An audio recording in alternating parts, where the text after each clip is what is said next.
Salam sejahtera bagi saudara-saudari sekalian. Perkenalkan, saya Marsal Talu Padang.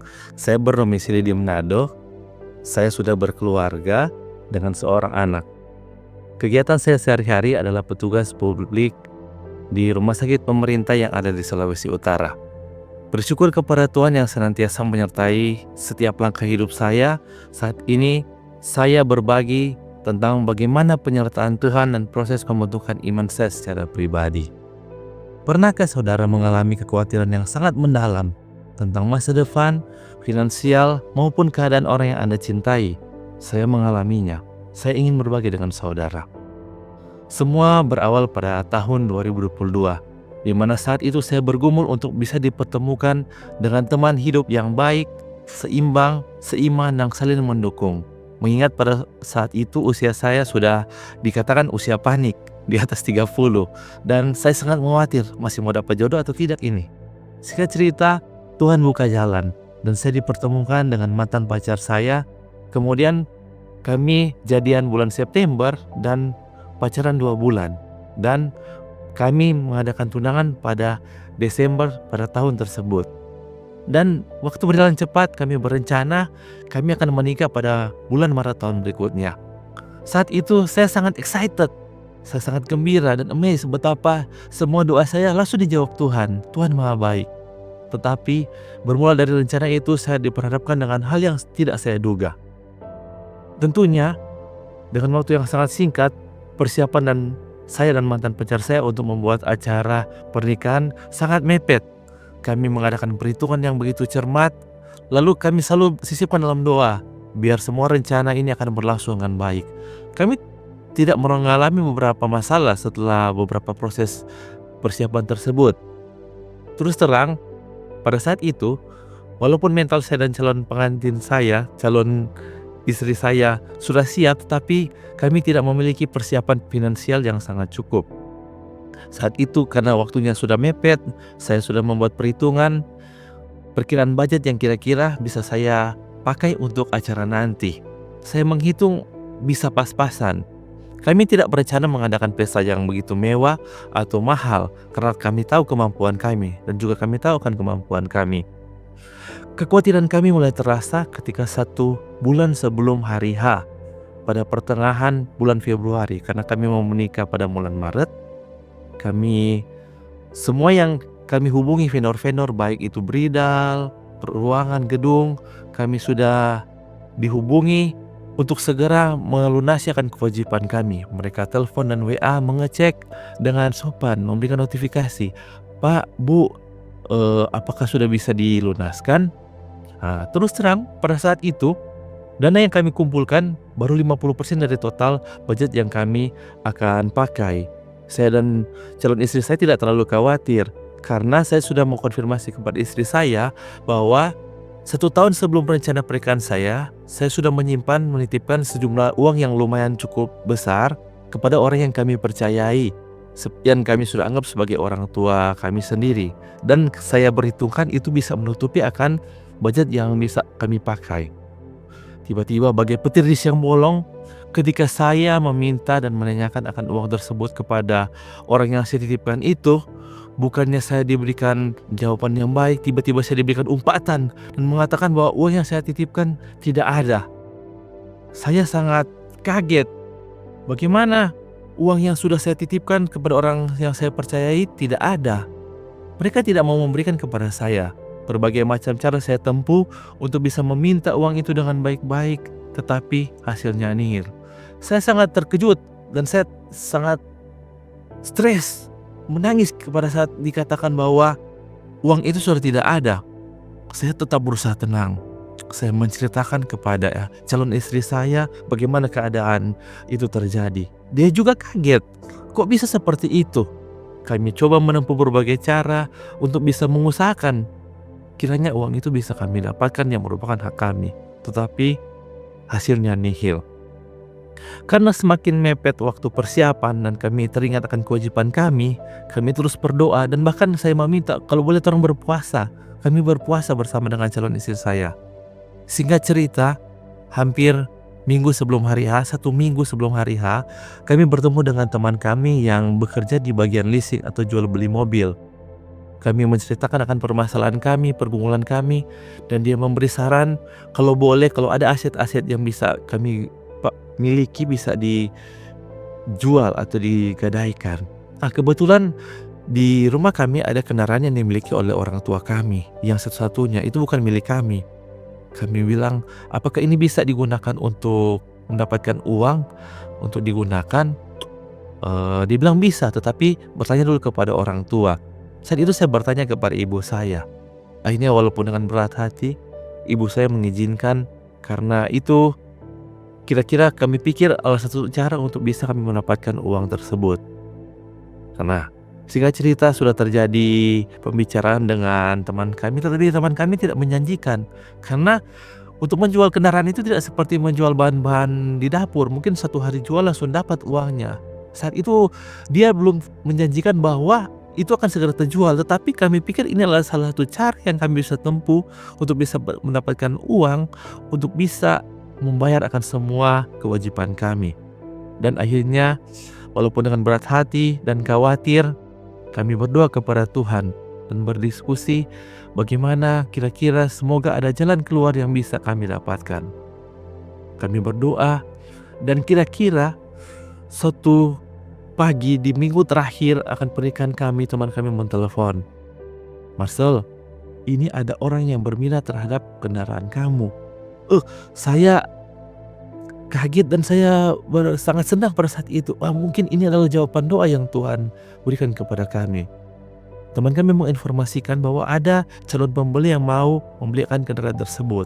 Saudaraku, saya merasa sangat luar biasa karena baru beberapa hari kami menawarkan, dia langsung memberikan solusi bahwa ada orang yang akan memberikan pembelian terhadap mobil itu.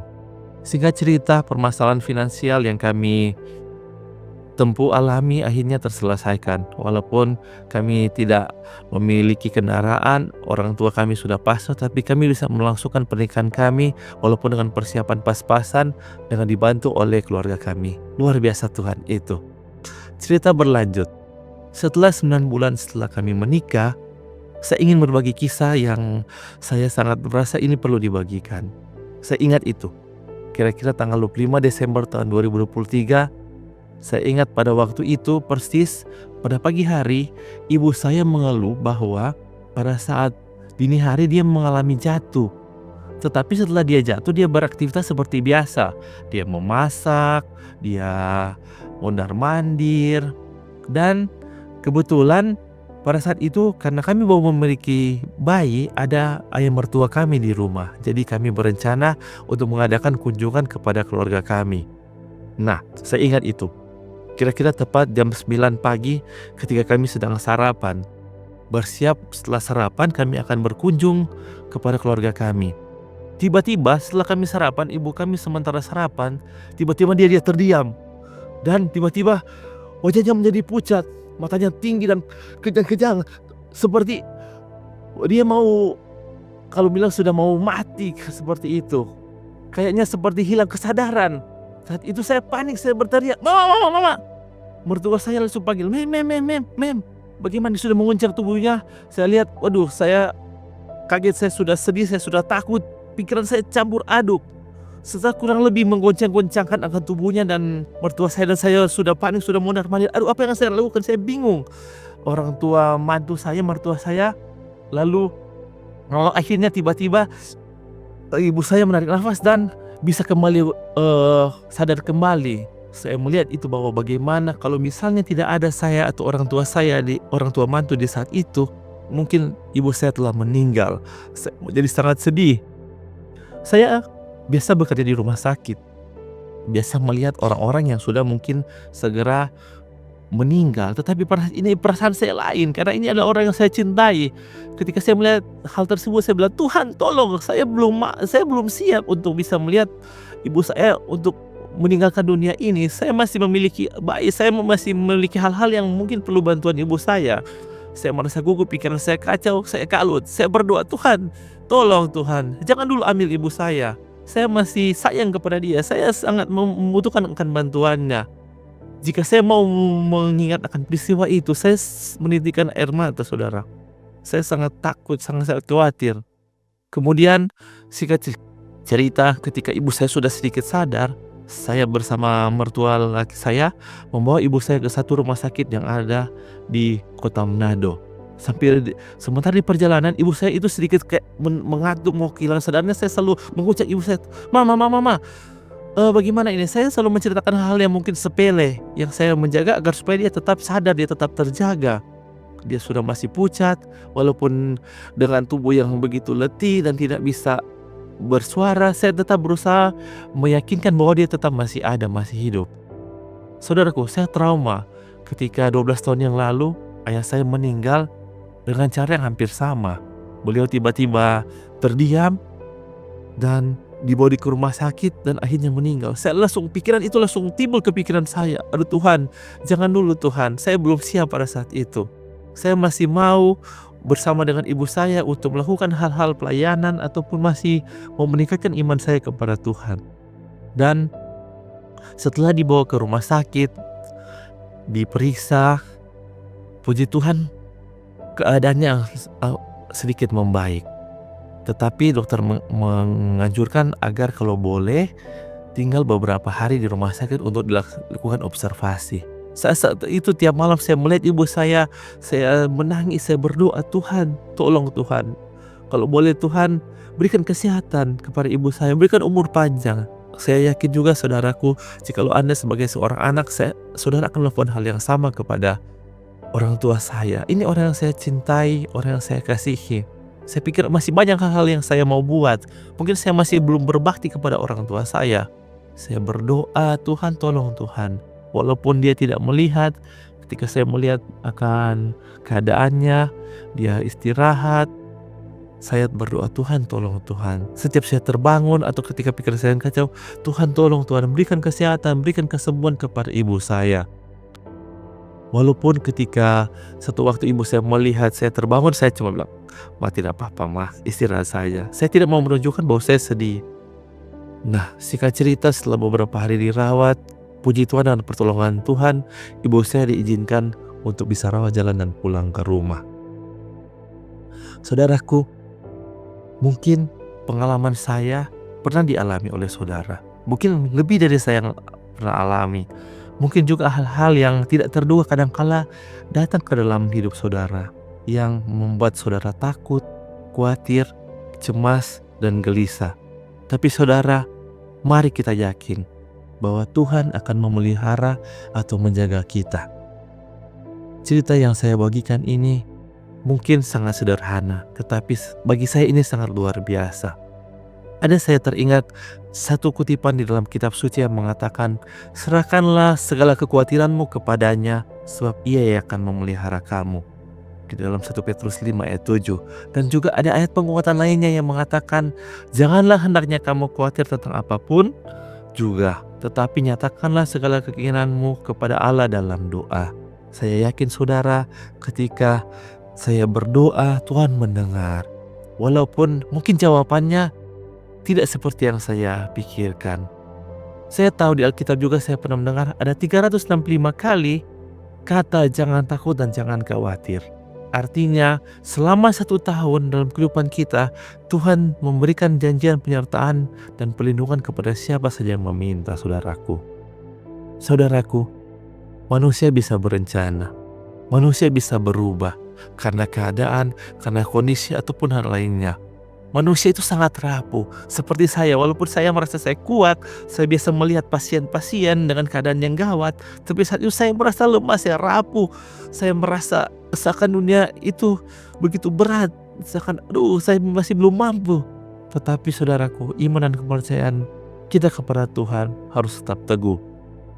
Saya ingin saudaraku, marilah kita berikan motivasi kepada diri sendiri dan kepada diri kita, saudara kita, kenalan kita, dan percayalah Tuhan pasti akan memberikan jalan keluar dan kelegaan kepada kekhawatiranmu. Manusia itu pasti khawatir, dan ketika kita khawatir, kita berdoa kepada Tuhan, ketika kita berdoa dengan sungguh-sungguh, dengan menangis, dengan berpuasa, saya yakin Tuhan akan memberikan jawaban sesuai dengan kehendak Tuhan.